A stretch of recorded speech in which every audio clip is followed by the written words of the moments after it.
En ce jour de Tisha B'Av, nous arrivons à une clôture de 3 semaines de deuil.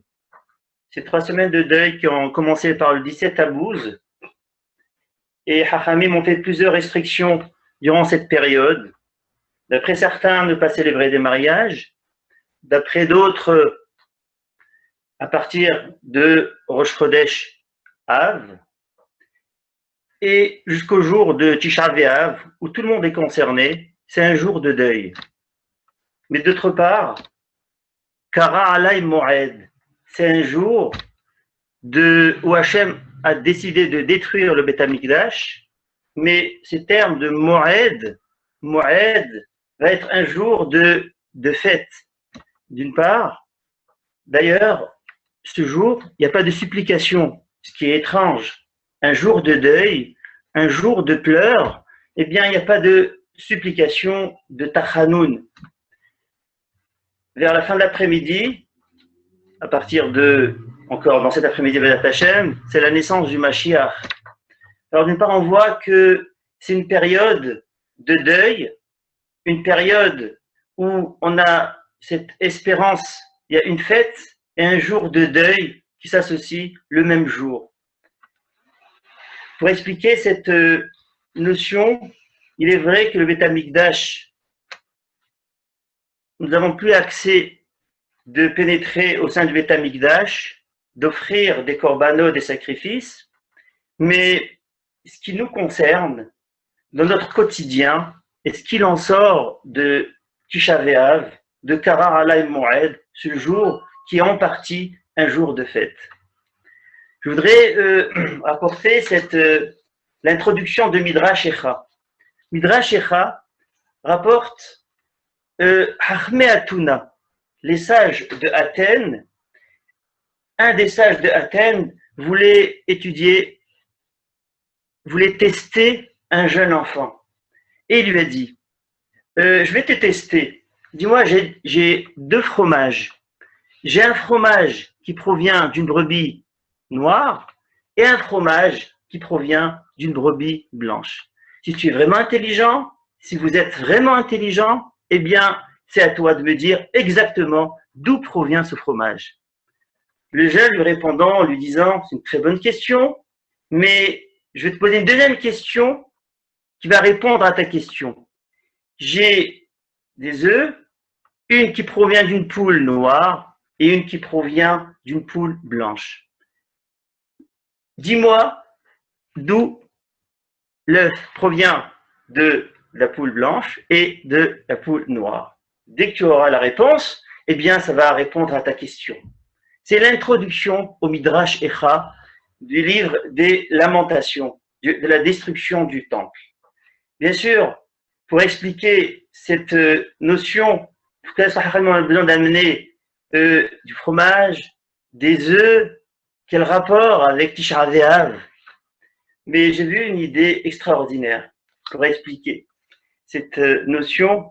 Déjà de la Gemara dans Prorot, d'Afret, page 8, la Gemara rapporte un Kissar a questionné Rabbi Yehoshua ben Hanina.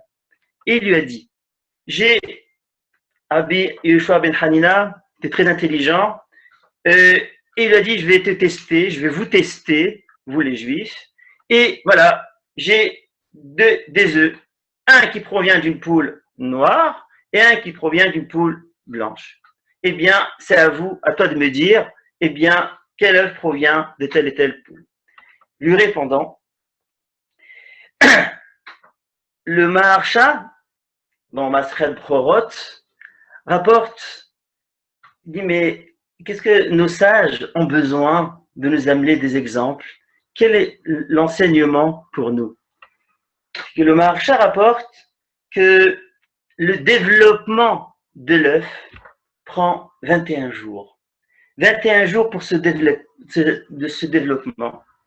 De même, il y a 21 jours de Rosh Hashanah à Osharana Rabbah, au 7e jour de la fête de Sukkot. D'autre part, il y a 21 jours du 17 Tammuz au 9 Av. Alors on voit ce lien qu'il y a entre Rosh Hashanah et Hoshana Rabbah, entre Tisha B'Av, des jours obscurs de notre peuple, de la destruction du temple, qui est Tisha B'Av, et d'autre part, il y a 21 jours, des jours, eh bien, où Akadosh Baruch Hu fait expiation de nos fautes, qu'à tel point on est considéré comme des anges, le jour de Kippour, le jour du pardon. Lorsque il est venu le tester en lui disant ces 21 jours, eh bien, pourquoi il y a des moments obscurs au sein du clan Israël? Pourquoi est-ce qu'il y a des moments, eh bien, où les bénis Israël sont proches d'Akadosh Baruch Hu? Dit le Maharsha, c'est le test. Il a voulu lui répondre, il a voulu lui dire, eh bien, ces 21 jours, c'est les moments de rapprochement envers Akadosh Baruch Hu.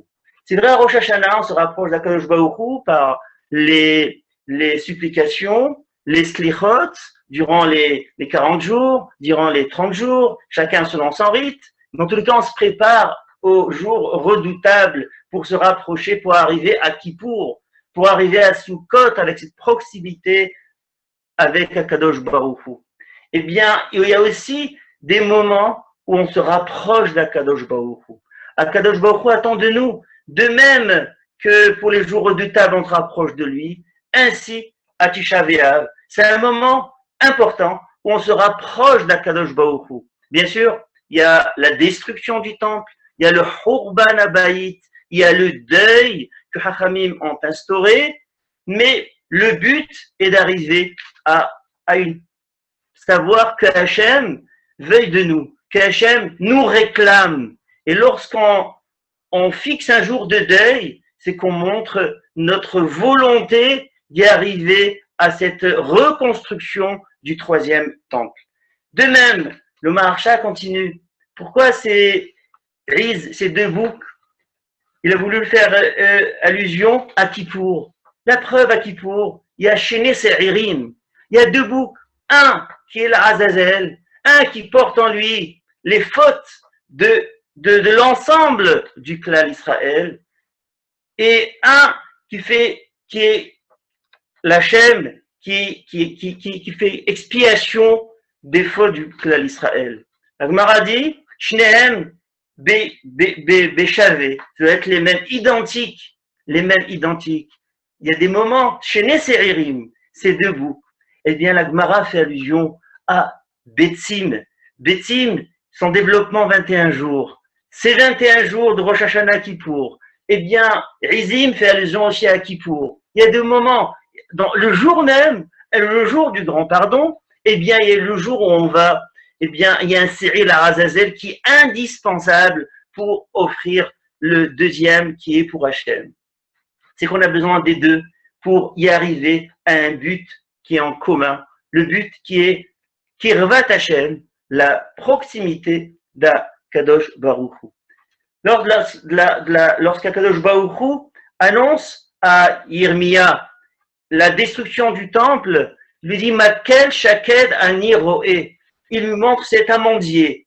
Pourquoi cet amandier? Car l'amandier, il y a 21 jours, dès le moment où il donne ses feuilles jusqu'à ce qu'il donne son fruit, au développement du fruit, eh bien, pour nous montrer, voilà, ces allusions, eh bien, qu'il y a un but de Kirvat Hashem, de proximité avec notre Créateur. La proximité, pourquoi? Davka Tisha B'Av, un moment de deuil, un moment où on a la matinée et hier soir, nous avons lamenté, nous avons versé des larmes, ou en tout cas, nous avons eu ce sentiment de cette perte du Beth Amikdash. Ce jour, on a besoin de sentir cette proximité, ça demande un travail, eh bien, pas moins que Rosh Hashanah, Kippour, qui demande 21 jours. La Gemara dit, Mizmor le Asaf. Eh bien, Asaf a employé des termes, la Gemara dit, mais qui l'a les Asaf? Pourquoi employer ce terme de Mizmor, d'un chant qui est accompagné par des instruments de musique? Non, Kina les Asaf. Kina, c'est une lamentation qu'Akadosh Baruch Hu a détruit son peuple. La réponse, Akadosh Baruch Hu a versé sa colère sur le Beth Amikdash, sur les pierres du Beth Amikdash, mais il nous a laissé en vie. Lorsque les bénis Israël ont fauté le Het HaEgel, eh bien, Akadosh Baruch Hu a voulu anéantir le clan Israël. Alors, si Akadosh Baruch Hu a voulu anéantir le clan Israël, nous sommes là grâce à qui? Eh bien, grâce aux korbanot, grâce aux sacrifices qu'on offrait au temps de Beth Amikdash. Mais si le Beth Amikdash n'est plus là, eh bien, c'est un Mishkan. Ce qu'est un Mishkan, c'est un gage. Akadosh Baruch Hu a dit, je vous prends ce Mishkan qui est un Mashkon, qui est un gage, par le nombre de fautes que vous avez commis, eh bien, en punition, vous n'allez plus avoir ce temple, mais vous allez être en vie. Vous allez exister. L'existence de notre peuple, à ce jour, montre la présence divine au sein du clan Israël. Et si on a ce sentiment, à travers ce jour de Tisha B'Av, que Hachem est présent, et Hachem attend de nous, mais lorsqu'on a fauté, il faut bien qu'il agisse, mais il a agi en prenant notre Beth Amikdash. C'est un manque, il est vrai, mais on peut se rapprocher de notre Créateur. Le but du Beth Amikdash était de se rapprocher. Lorsqu'on offrait un korban, un sacrifice qui est korban, se rapprocher. Non pas, le but n'était pas d'égorger un animal pour faire expiation de nos fautes, mais le but était de se rapprocher, de savoir qu'Hachem attend de nous et il fait appel à nous de se rapprocher de lui. Ça, c'est la notion du Beth Amikdash, le korban du sacrifice qu'il y avait au Beth Amikdash qui nous manque. Mais le but, aujourd'hui, on va travailler autrement. On va essayer d'atteindre notre but, de se rapprocher d'Akadosh Baruch Hu par d'autres moyens. La Gemara dit, Yefenov Mesos Kol Haaretz, cette beauté de Yerushalayim. En Adam Lan, aucune personne n'a passé la nuit à Yerushalayim avec une faute. Et le lendemain, s'il a fauté la nuit, eh bien le lendemain, il y avait un sacrifice. Il y avait un sacrifice le matin, un sacrifice en fin de journée, pour faire expiation des fautes de la veille, pour faire expiation des fautes de la journée. Il y avait cette mesos, il y avait cette simcha, toute personne qui se sentait, eh bien voilà, il est vide, il est blanchi parce qu'il a commis ses fautes et a accepté son sacrifice, mesos kol haaretz. Il y avait une simcha au sein de Yerushalayim. Au quotidien, chacun avait cette simcha qui l'accompagnait. Lorsqu'il avait la ktoret, les encens du Kohen, lorsqu'il offrait ses encens, eh bien, Hayamit Raper, il avait cette expiation. Eh bien, cette expiation, il avait aussi cette soumission à Akadosh Baruch Hu, de vouloir de lui-même se rapprocher d'Akadosh Baruch Hu. Alors, nous voyons qu'au Beth Amikdash, il y avait plusieurs, au service, le quotidien du Beth Amikdash, il y avait, eh bien, soit par les offrandes, soit par la ktoret. De même, lorsqu'on allait à Yerushalayim, le jour de fête, Yira'e kol zichurecha. Yira'e pour voir ce qui se passe. Pourquoi pour voir? Pour offrir, on aurait pu envoyer, eh bien, des sacrifices, mais il fallait une présence. Chacun devait être présent au sein du Beth Amikdash. Pourquoi? Yira'e, lorsqu'il va voir le service, lorsqu'il va voir les encens, lorsqu'il va voir les Kohanim, eh bien, il va être imprégné. Il va dire, c'est ce que Hachem attend de nous, c'est ce qu'on fait tous les jours. Alors, mon comportement va changer. De Sukkot à Pessah, il y avait un changement radical. De Pessah à Shavuot et de Shavuot à Sukkot. Il y avait cette proximité d'Akadosh Baruch Hu, eh bien, avec ses enfants. Bani Matem Lachem, vous êtes ses enfants. Comme dit Rabbi Meir, Bani Matem Lachem, Anenu Elaha de Meir. On dit Akadosh Baruch Hu, eh bien, accepte nos prières par le Dieu de Meir. Pourquoi Meir? Car il y a une discussion entre Rabbi Yehuda et Rabbi Meir. Rabbi Meir dit, les enfants d'Israël, même lorsqu'ils ont commis des erreurs, de graves erreurs, eh bien, on est toujours considéré comme un enfant, comme des banim, des enfants. Et un père chérit son enfant. Avec tout le mal qu'un enfant peut faire envers ses parents, eh bien, les parents sont là pour le protéger, pour lui donner cette chaleur et pour l'encourager à grandir et à réussir. Rabbi Yehuda dit non. Lorsque les enfants d'Israël ont fauté, eh bien, Banim, Mashritim, nous avons plus le titre de Banim. Nous avons le titre de Avadim, un serviteur, un esclave. Le maître n'est pas à la recherche de son esclave au quotidien. Il ne va pas le chérir. Il a besoin de ses services, sans plus. Par contre, Rabbi Meir, même lorsqu'ils ont fauté, eh bien, ils ont ce titre de Banim. Comme nous avons lu, Banim, Mashritim. Banim, la Psara d'hier, de Yeshaya, Banim, Mashritim. Des enfants qui ont commis de graves erreurs. Alors, on a ce titre de Banim. Alors, il me semble, c'est l'idée du jour de Tisha B'Av, cette Kirvat Akadosh Elohim, la proximité avec Akadosh Baruch Hu. Et je vais rapporter cette Gemara dans ma Sechet Brachot. La Gemara rapporte Amar Rabbi Yossé, Bechol Yom, Akadosh Baruch Hu, et bien tous les jours Akadosh Baruch Hu, Amar Rabbi Yossé, Pa'am achat hayiti me'alech baderech, v'nichnatzi lehorba achat mehorбот Yerushalayim. Un jour, je me promenais dans une des ruines de Jérusalem pour faire la prière. Est venu Eliaou Zachor Letov et m'a dit, mon fils, est-ce que tu as entendu une voix? Je lui ai dit, oui, j'ai entendu une voix chez Menahemet Kiyona. Elle dit, malheur aux enfants, une voix qui gazouille. Elle dit, malheur aux enfants que par leur faute, ils ont fait en sorte qu'Akadosh Baruch Hu va détruire le temple. Il a brûlé le Beth Amikdash et je les ai exilés au sein des nations.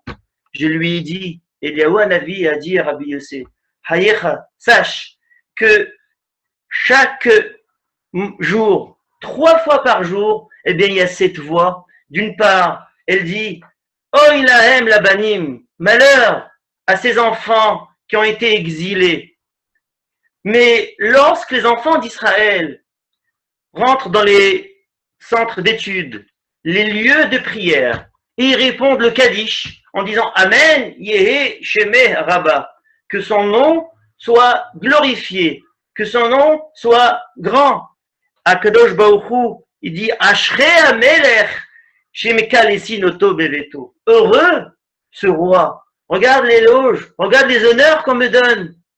Alors, comme ça, Eliaou Hanavi a dit à Rabbi Yossé. D'une part, il y a un malheur, et d'autre part, il y a une joie de notre Créateur.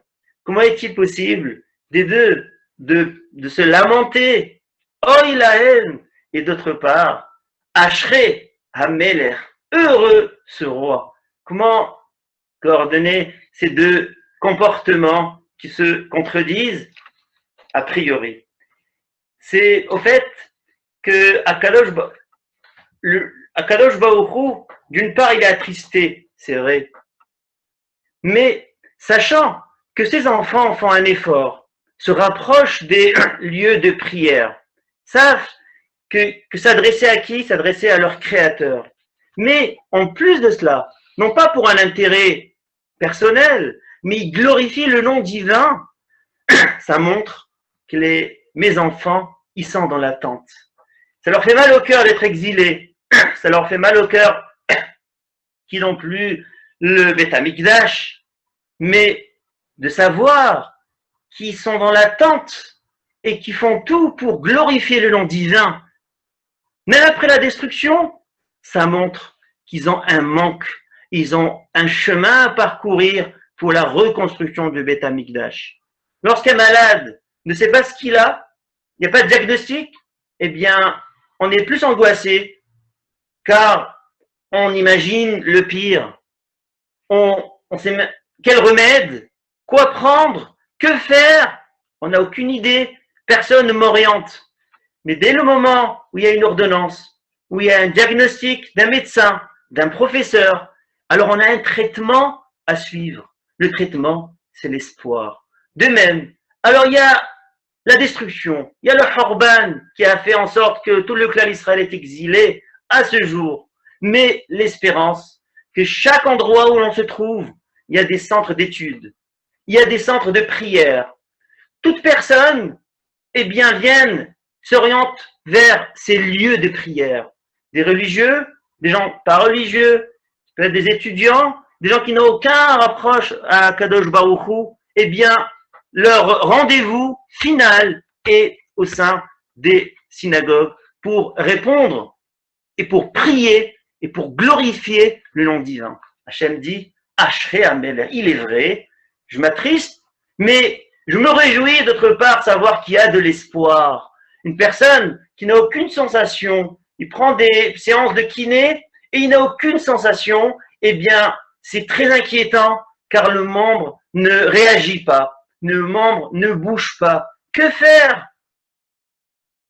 Mais lorsqu'il réagit, bien qu'on a mal, bien que ça dérange, eh bien, ça donne de l'espoir. On a de l'espérance, eh bien, on a un parcours, un long parcours pour y arriver à la guérison. On a un parcours à y arriver pour la reconstruction du Beth Amikdash. La reconstruction du Beth Amikdash, eh bien, je pense, voilà, d'une part, il y a une simha aujourd'hui, savoir, eh bien, de voir toutes sortes de personnes à Tisha B'Av, de s'attrister pour le Horban. Bon, pas toute personne, eh bien, n'a compris le sens, eh bien, du Beth Amikdash.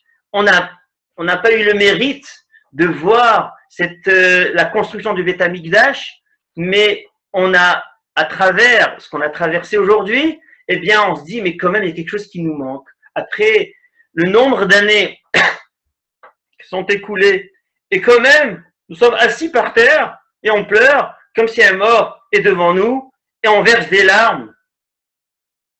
Ça montre qu'il y a de l'espoir. Ça montre qu'on espère y arriver à cette reconstruction. Et cette reconstruction, aujourd'hui, ça concerne toute personne.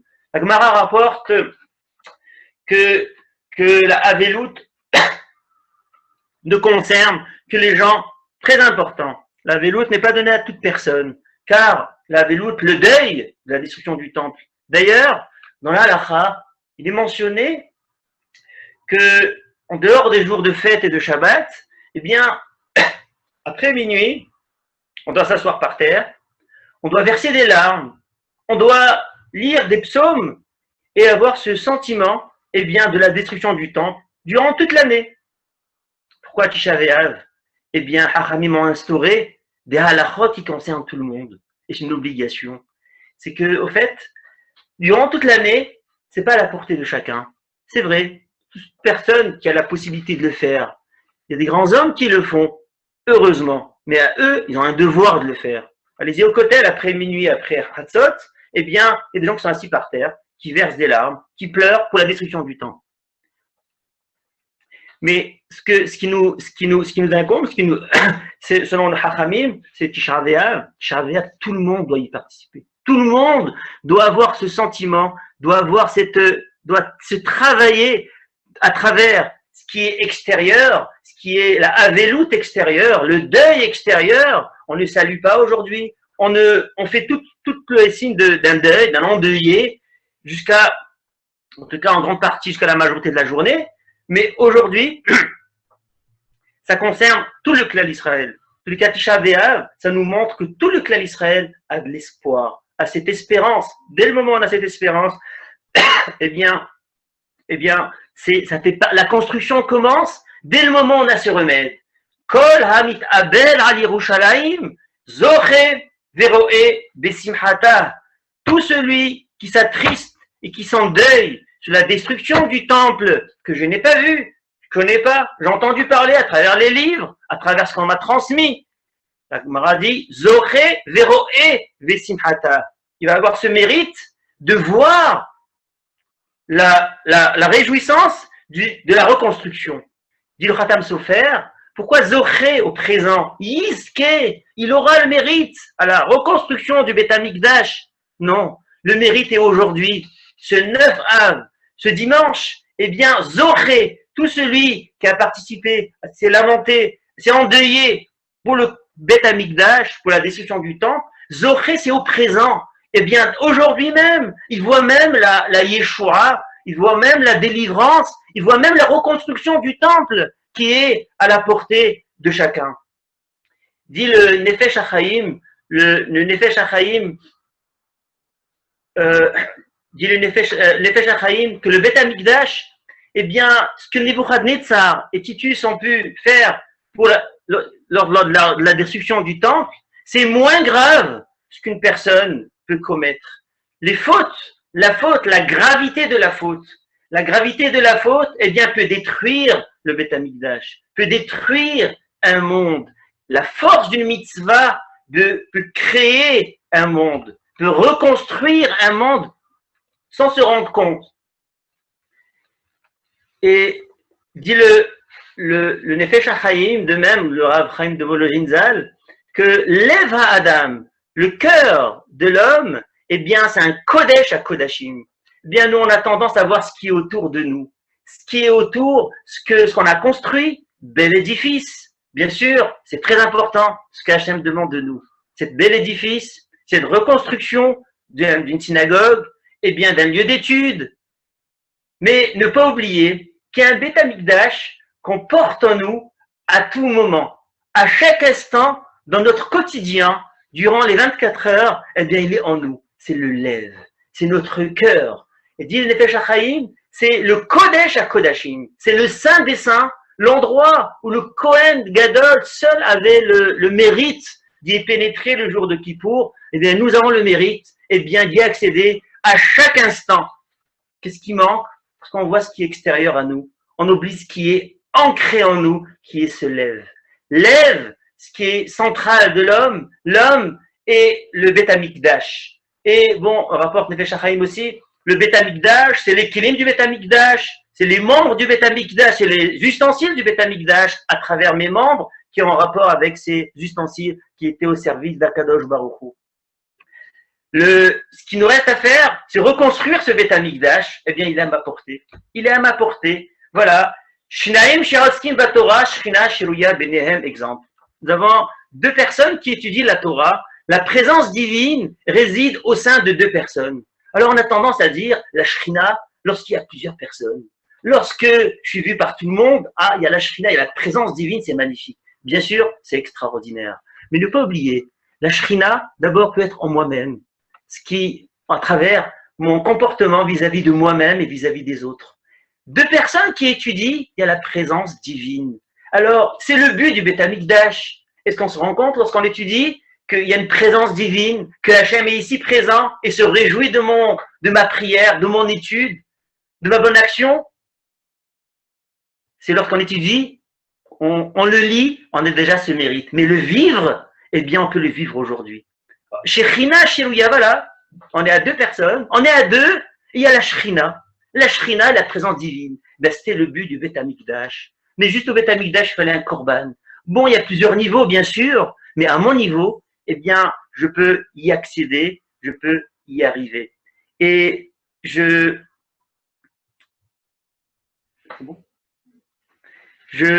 espérons qu'on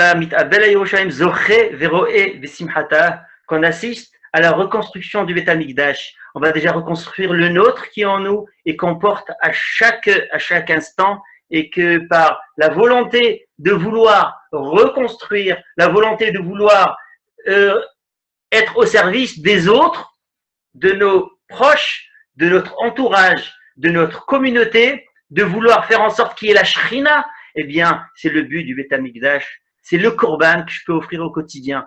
Priant Hachem, Be'ezrat Hachem, par le mérite du clan Israël. C'est un moment de kirva, un moment qui est obscur, il est vrai, mais ne pas oublier, il n'est pas moins que Kippour, il y a les débuts, il n'est pas moins que Rosh Hashanah et Kippour, il n'est pas moins que des moments forts que l'on marque par la présence divine. Eh bien, la présence divine va commencer aujourd'hui, la présence divine va recommencer à rebondir au sein de chacun, de le dire, de le vivre, de le penser, c'est une chose, mais de l'assimiler, de l'exprimer et d'essayer de le concrétiser. Amen.